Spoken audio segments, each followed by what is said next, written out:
እኔ እኮ ቀድሜም ተናግሬያለሁኝ። እንደው የተናገርኩት ነገር እውን ሲሆን እንዴት ደስ ይላል።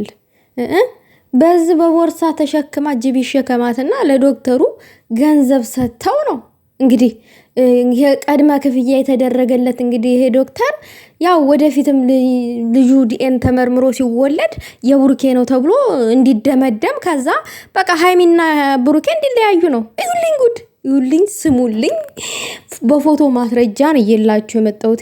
ዛሬ ናኒዬም ብቅ ብላለች። ስለ ሃይሚ በጣም ስለተፈጠረው ነገር ብስጭጭት ብላ ያው ምርር ብሏ ስትናገር ነበረ። እውነት በጣም ደስ ብሎኛል። በዛ አጋጣሚ ሴት ሆነን ሴት ልጅ እንደዚህ ሁኔታ ስንረዳ ደስ ይላል። ሰላም ውዶቼ፣ ሰላማችሁ ብዝት ይበልልኝ። ውድ የኛ ዩቲዩብ ቻናል ተከታታዮቻችን ሰላማችሁ ይብዛልኝ በያላችሁበት ብያለሁኝ። እውነቴን ነው ብላችሁ ይሄን ቪዲዮ በደንብ ላይክ ሼር አድርጉት።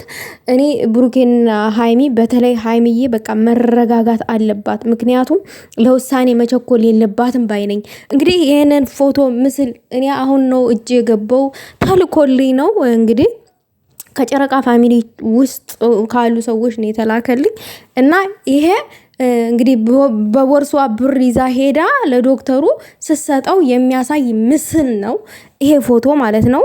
እንደምታዩት ቦርሳው ምንም ኤዲት የተደረገ አይደለም ምናምን ትክክለኛ ኦሪጂናል ፎቶ ነው። ሲጀመር እኔ ደጋግሜ ተናግሬያለሁ። እግዚአብሔር ይመስገን እኔ እንኳን ከአንደበቴ ክፉ ቃል ላማቼ አልወጣም። ምክንያቱም እኔ አማቼን በእንደዛ አይነት ነገር አልጠረጥረውም። ብሩኬ በእንደዛ አይነት ነገር አይጠረጠርም፣ እንደዛ አያደርግም ምናምን ነገር። ምክንያቱም እኔን ልቤን እንትን ማለት በቃ እኔ ልቤን ረድቶታል ነው የሚባለው።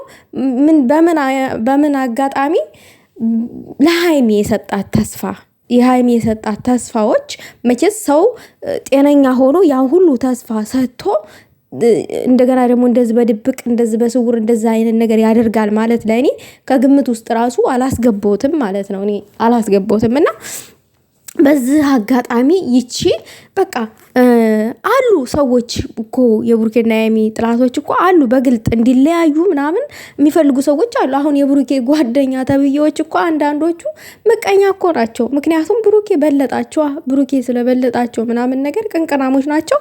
በጣም ነው የሚናደዱት፣ በጣም ነው ቅንቅናቸው የሚራገፈው። ይሄ እኮ ፋክት ነው፣ እውነተኛ ነገር ነው የምነግራችሁ። ያ አበሾች ስንበለጥ አንወድም። ይሄ እውነቱን ነው የምነግራችሁ፣ እውነቱን ነው የምነግራችሁ። እና ይሄ የእሷ ብቻ ስራ አይደለም ለማለት ነው። ዙሪያ ጥምጥም ይሄድኩላችሁ። የዚህ ልጅ ስራ ብቻ አይደለም ይሄ፣ የሌላ ሰዎችም እጅ አለበት።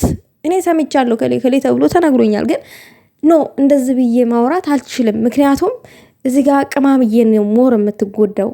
ገብቷችኋል? ቅማምዬ ደግሞ እንድትጎዳ አልፈልግም። አሁን የተጎዳችሁ አሁን ያለቀሰችው ራሱ ልባችን ደምቷል። ገባችሁ? በውሸት ነገር ባልሆነ ነገር በቃ ባልተፈጠረ ነገር በባዶ ነገር ይች ልጅ አለቀሰች፣ ተከፋች። 3 ጊዜ ነው የተሰበረችው እና 3 ጊዜ ነው አልቅሳ የመጣው። ስለዚህ ይሄ ነገር ውሸት ነው።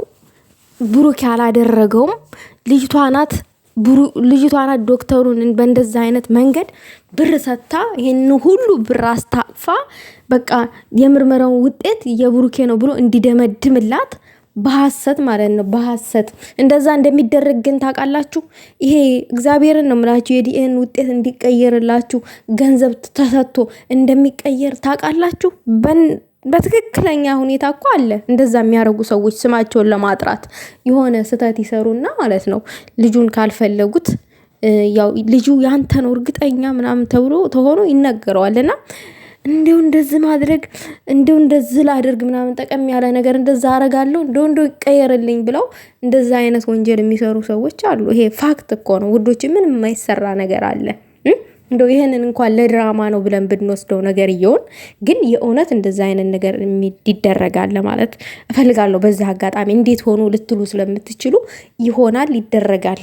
በደንብ ነው የሚደረገው እና ትልልቅ ሚዲያ ላይ እስቲ ዞር ብላችሁ አንዳንድ ቪዲዮዎችን ተመልከቱ። ብዙ አይነት ታሪክ አለ በየቤቱ፣ ብዙ አይነት ጉድ ትሰማላችሁ። የምሬን ነውና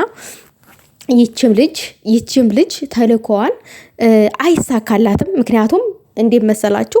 እግዚአብሔር ያገናኘውን ማንም ሊለየው አይችልም። በጣም ደግሞ ያናደደኝ ነገር ምንድነው?